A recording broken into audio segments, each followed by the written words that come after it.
Hey, y'all still there? Okay, cool. Check it out. I had to talk to my stepson. He's about to leave the house. He got into a wreck recently. My rear-ended him in a light. The light was red. He was sitting there waiting for it to turn. And some older fella behind him wasn't looking and paying attention. He was looking at a truck parked on the side of the road. He run right into him. But Jared drives a Silverado, and the other fellow was driving a Ranger. And you know, they say about the law of tonnage, the fatter man wins. So his truck was fine. He's got a little sore back, but he's fine. Anyway, I was talking to him before he left. Got to put some of this stuff up now. I vacuumed out the vehicle, the vehicle. But anyway, like I was saying, I forgot where I left off. I drove the Ford, didn't care for it, drove like crap. So I drove around the corner down to the Dodge dealership, and I found a truck I really liked. The Dodge Ram 1500 Laramie with the crew cab. There's a kid singing in the backyard over there. I don't know if you can hear that. Young kid just la la la la la. Anyway, so I drove that truck and I really liked it. I liked everything about it. The guy worked me up some numbers and it sounded pretty good.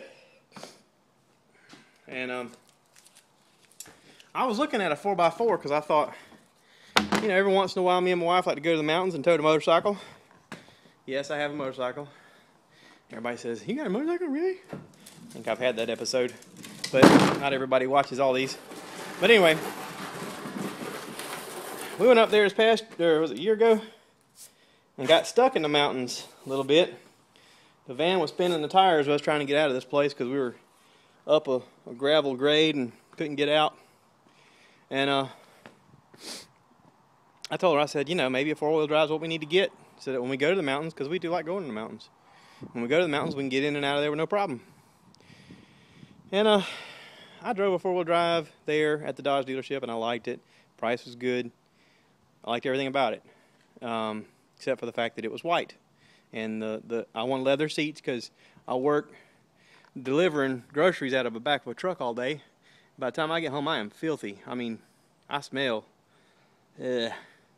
And if I got leather, then my stink don't get trapped down in the little particles of the seats. So that was my thinking. You know, if I get something that's not leather, or if I get something that's leather, then it'd be easier to keep clean or get clean or whatever. So that particular vehicle was white and had white leather on the inside. Now I was thinking, who drives a white leather interior truck? I mean, it's pretty, don't get me wrong, because they accented the white with this dark brown, and I thought that was real pretty. But, really, let me take the spider thing off. See, there's Mr. Spider Pod. That works pretty good. I thought, you know, honestly, who gets white leather seats? And so the fellow didn't have any. He had one vehicle that had black leather seats. He didn't have anything other than white or black. And I looked online, sure enough, Dodge only makes white or black. So whatever. I told the guy I had to go home and think about it. When we got home and thought about it, my wife said, all right, what did you find out today? I said, well, I found out that Toyota's overpriced, which we knew. That Ford does not make a good truck, or not a truck that I'm happy with, which I did not think would be the case. And I found out that the Chevy and the Dodge made the truck that I like. Between those two trucks, I like those the best. So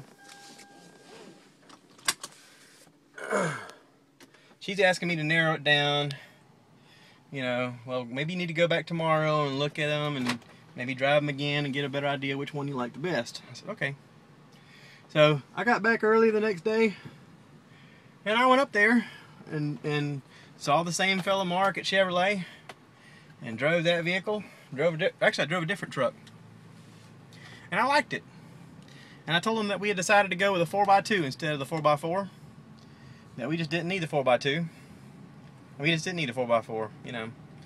And that brings the price down about $3,000 or $4,000. Everything else on the vehicle was nice.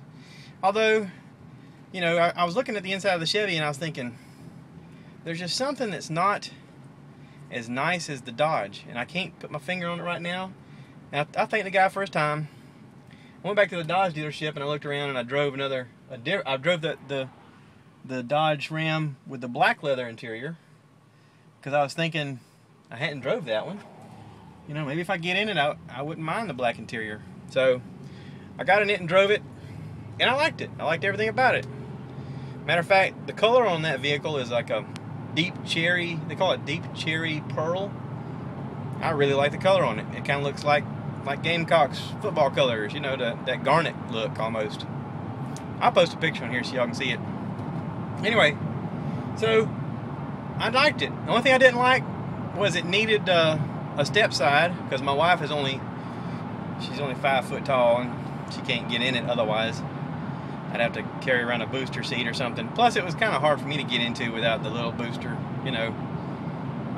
So I need a step side, which I can be bolted on.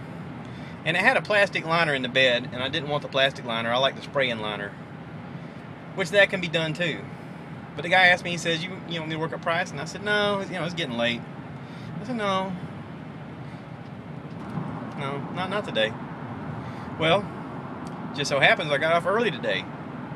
And I said, well, Self, because that's what I call myself. I said, Self, why don't you go home and watch the van and go talk numbers. Just see what they say. Can't hurt. And I get a better idea what price I'm working with. So I'm going up here to see this fella named Bobby and see what Bobby can tell me. I'm not looking at doing anything today.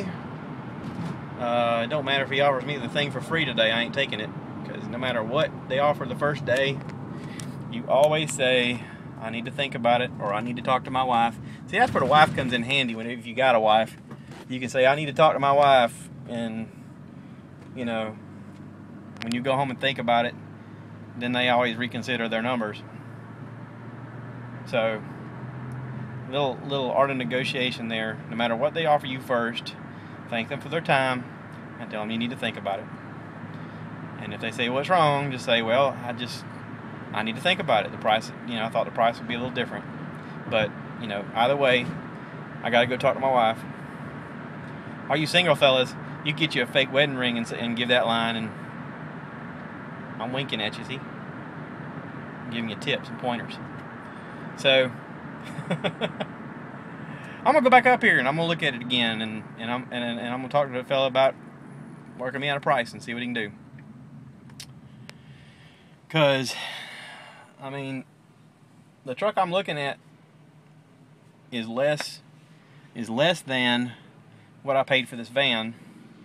And if I'm getting, you know, around $15,000 to $17,000 for this as a trade-in, then my payments aren't going to be too bad.